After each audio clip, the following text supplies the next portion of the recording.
Don't panic. There's still money to be made, even when things are going haywire.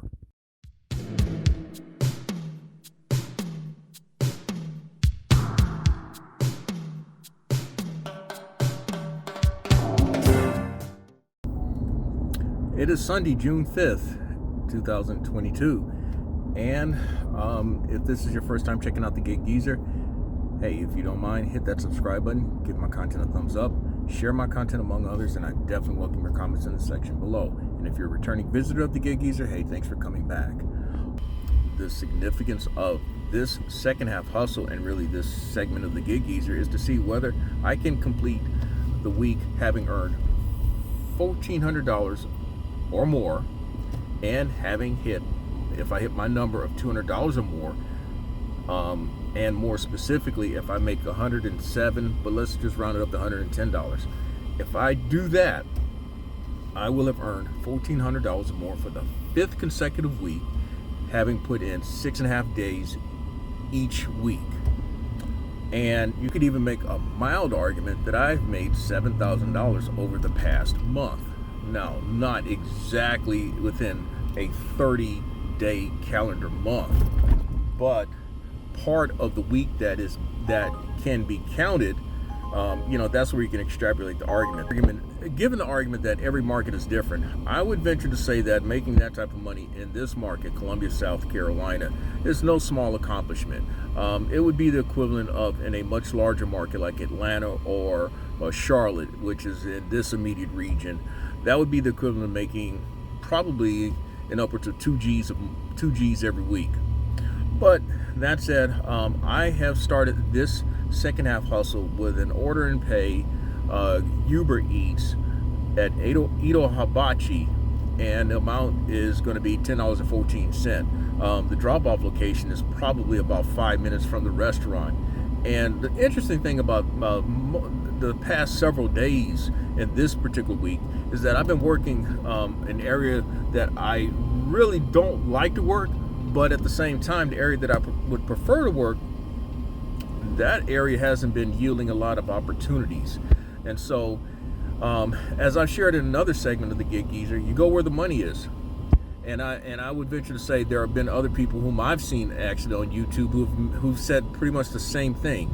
Sometimes you have to go where the money is. You have to go where the money is leading you, and it would behoove you not to do that. So I'll get back with you once we've picked up this order and or dropped it off, or possibility having stacked something else.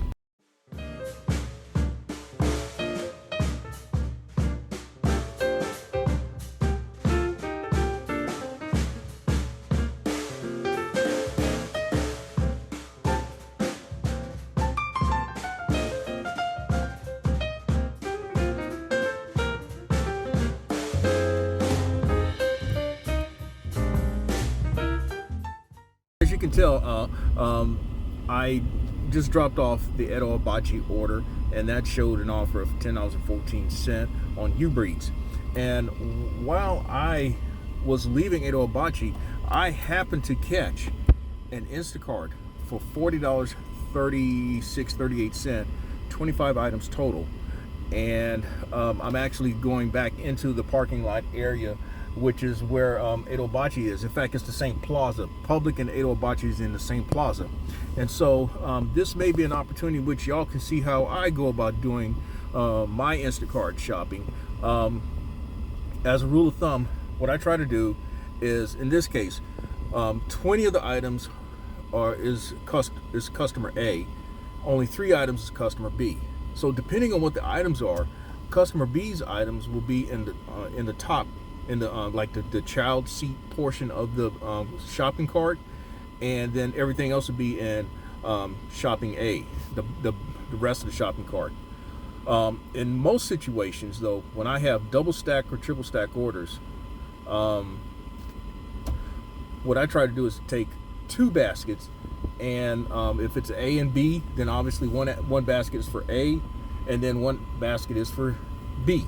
If it's a triple stack, depending on the number of items, what I'll do is use the baby seat portion of both baskets for the person with the least number of items. Now that's just my method to the madness. Everyone else has their method.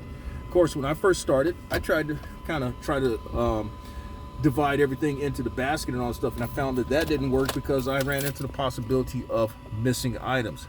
In this case, this allows me the opportunity, if I've separated things in the way that I do it, that allows me to send the customer a picture of the items before I get to the register. And as I've shared previously on segments of the Gig Geezer, I have found that some customers appreciate that I am sending them pictures of the items that have been selected and to be purchased. Of course, I would forget that I'm not capable of providing footage of my shopping for an Instacart order because I don't have a GoPro camera, and of course, while I'm doing the videoing of my segments of the Gig Geezer in my vehicle, I don't have a dash cam. So I kind of make do with what I have for the time being. And I guess that's my fault, and I suppose my apologies offered to y'all. I will say this though, what I try to make up in the lack of video capabilities, I try to make up with editing and providing certain graphics and things like that. But this stacked Instacart order took about 20 minutes to complete shopping. I had a refund of a rotisserie chicken, and I had a substitution of original Ritz crackers, and then there was a refund of some Haagen-Dazs ice cream for customer B. So instead of just paying $40.39, $40.36, $40.38, it's likely this is going to pay probably in the range of $35, $36. That's my guess, because most customers pay a percentage of the actual total. I don't see as many customers who pay a flat amount for the tip.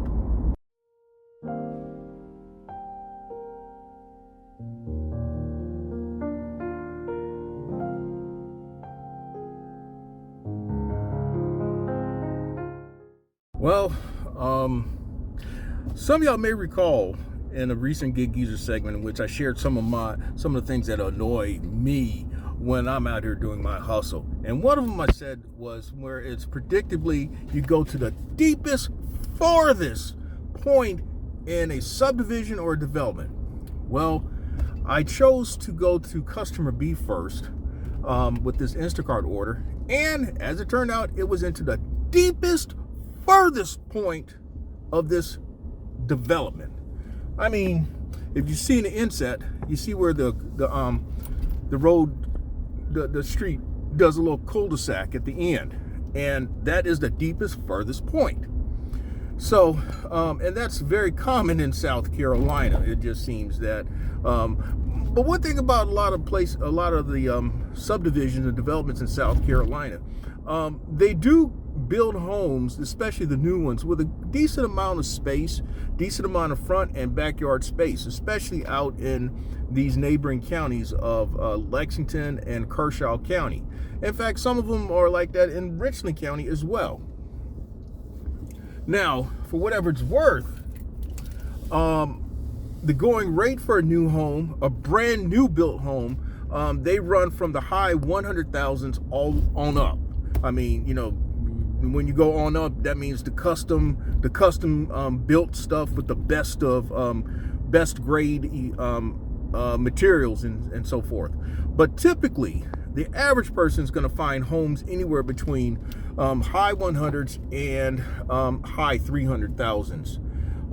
And for some folk, depending on where you live, you're like, hey, that's all it costs. Hey, I need to move to South Carolina. But remember, all things are relevant. South Carolina is still one of the poorest states in the country, so keep that in mind.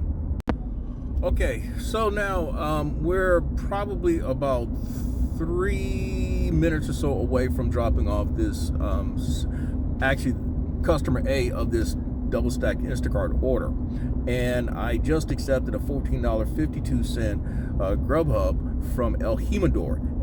El Jimador means the harvester. But speaking of one of those furthest points in a subdivision or development, I'm actually going to be delivering to another far point into a subdivision. Now, you know what? You can try to be pretty, you can try to be sexy and cost your own self money. But you have to use your best judgment, as I've often said with a lot of things, in terms of what is going to make sense and not sense. This particular order, although it is into a far point of the subdivision or development, the actual drop-off location is probably about 10 minutes away from the restaurant. So in that respect, it makes sense. So I'll get back with you once we've picked up from El Jimador and or stacked together another order. All right, I have just finally, and I mean finally, completed delivering this Instacart double stacked order that turned out to pay $37.58. The second customer actually was the one who was the smaller of the two orders, and of course the tip was very minimal. The second person, the items that were either substituted or refunded were not enough to severely affect the order, but it was about a $3 difference in what was offered and what was paid out. Now, getting back to why I say finally, now what happened was I'm kind of reviewing though, but I dropped off items for customer B first, at least so I thought. Upon dropping off customer A's items, the app brought to my attention that I was missing 2 items for customer B. Now, this has happened before, in that I actually dropped off customer B first and then customer A, which allowed the app to save face for me, in that it says, okay, you have items for customer B that you had not, that you're missing. And so what happened was I had to go all the way back to customer B. That's one improvement with the Instacart app. In certain situations, the app is going to bring to your attention if you are missing items for the other customer. And that happens when you have multiple batches. Sometimes you just miss 1 or 2 items. And so what I did too was with the Instacart app, it allows you an opportunity to contact Instacart support by phone. So you can actually speak to someone instead of dealing with them through the chat. And so now I had heard that we were able to contact Instacart support by phone, but now I know you actually can contact Instacart support by phone, and that's the second time I've actually had to contact Instacart support. Ironically, again, on similar situation in which I needed Instacart support to reach out to customer B in both situations and let them know that, hey, I'm missing an item, but I am returning back to your place with your item. Of course, that's time wasted, but it's also in both. Hopefully it works out well. I'll just leave it at that. Okay, let's get caught up again. Let's try to get caught up again. All right, so I went inside to pick up El Jimador. You would think that after 25 minutes that order would be ready. No. The guy just put in the order, although I got a notification that the order was confirmed and ready for pickup. So then I happened to, while I was waiting for someone to come over to the takeout counter at El Jimador, I accepted a $9.19 order from McAllister, which is basically across the street from El Jimador. Well, McAllister was a disaster.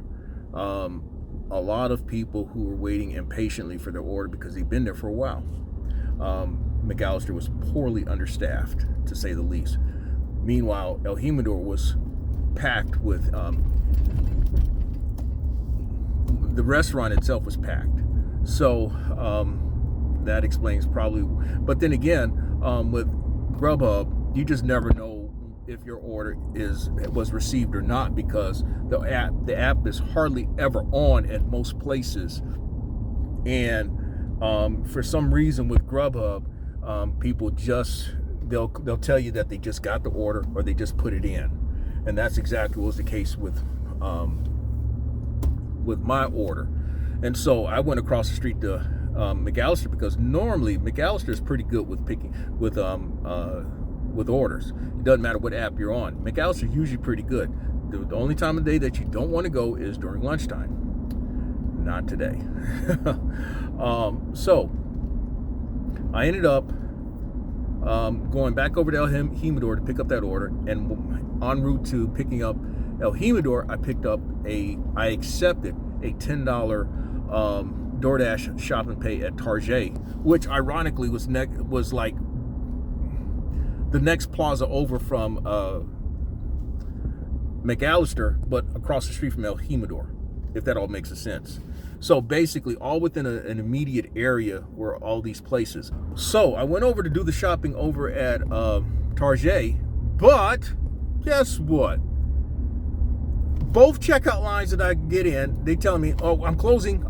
And so I had to go over to the customer service desk, and the poor guy was just deluged with people. And so I had to wait until, that order, I can do that order. I mean, hey, here I am. I'm at $149. I got a $14 Grubhub order, $10 DoorDash order. So that put me about $1.74. That's what I'm thinking. I gotta kind of tough this one out. And I'm approaching now 3 hours. And so 3 hours, $74, not that good. I mean, I've just not had the best of evening hustles. But here's where you have to practice what you preach. You can't panic. You got to stay focused. You got to stay keeping your eye, you got to keep your eye on the prize. You got to keep your eyes on the goal. And so that's what I'm trying to do now. $174 places me obviously $26 away, $26 away, 2, maybe 3 orders away from accomplishing that immediate goal. But yet I'm probably 3, maybe 4 orders away from accomplishing the greater goal, or the grander goal, of $1,400 or more in a week.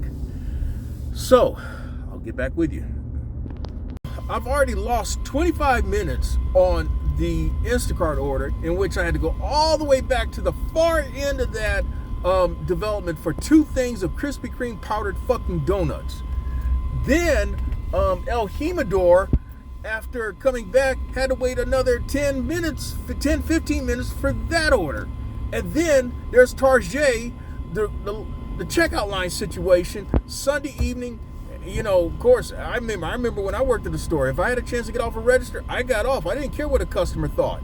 And so, I had to wait. But as I've already said, you can't panic.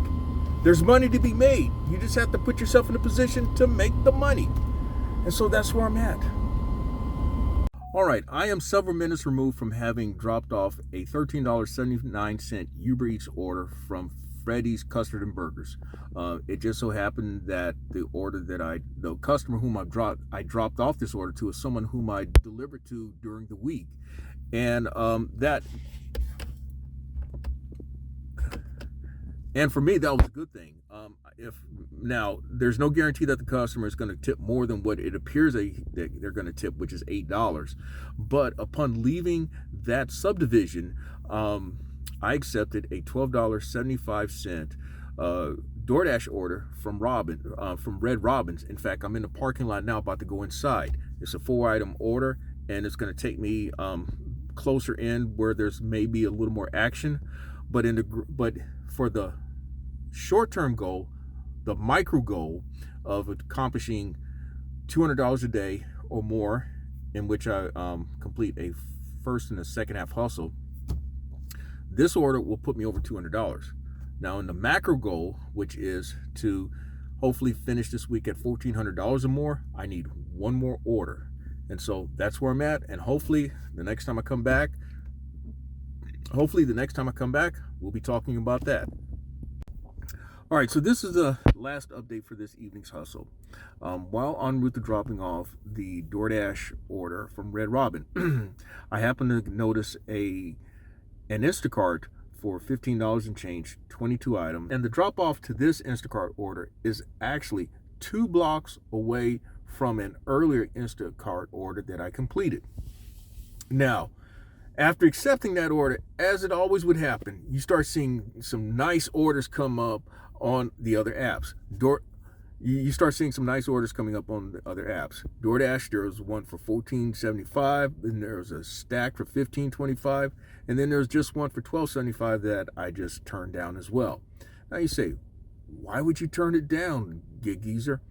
Well, I'd already accepted this one, and my cancellation rate on Instacart is at 12%. You're allowed to go up to 15%. Anything beyond 15 could lead to deactivation. So I'm trying to work that back down. So I guess you can say I pretty much had locked myself into this one. But in the greater scheme of things, upon completing this order, I will be I should be well over $210, somewhere around $215 for the day. And when I get back with y'all next time, we'll wrap everything up. All right, it's yet another day, and I'm back to sum up my Sunday hustle. That last Instacart order from Kroger paid $14.75, just south of $15 because of a couple of items that were refunded. In all, for Instacart, I made just south of $83. It was like $82.76 across 5 orders. And again, with Instacart, my primary strategy is to be able to stack orders across multiple apps. And that means accepting orders that allow me to get in and out of the store in a rather timely manner. There are some tricks that I do to make that happen, tricks that I can't divulge, of course. But in all, for the week, I put in 6.5 days. I put in about 50.75 hours. I made $1,410 and change. That averaged out to $216 plus a day and just south of $28 an hour. Now, if you look at the grid-wise chart for each day during the week, you'll notice that my numbers are rather consistent. The high was 230 plus, and then all the other days in which I worked a full day or both a first and second half hustle, they were all in the 2 teens. If you really look at other segments of the Gig Geezer, I have a lot of weeks like that. I mean, they're not exciting. In fact, they may be seen as boring. But I would venture to say that if in your respective market you're fighting and scratching and scrounging and brawling to make the money that you make, I'm pretty sure that you would agree that the numbers are by no means a small accomplishment. But that said, hopefully you got something out of this segment of the Gig Geezer. The main thing is that when things go crazy, like in my case where I had that mini mix-up with the Instacart order, or when you have restaurants that are just woefully slow, as in the case of El Jimador and McAllister, and you have to make certain decisions on the fly. The main thing is that you can't panic, because there is still money to be made out here.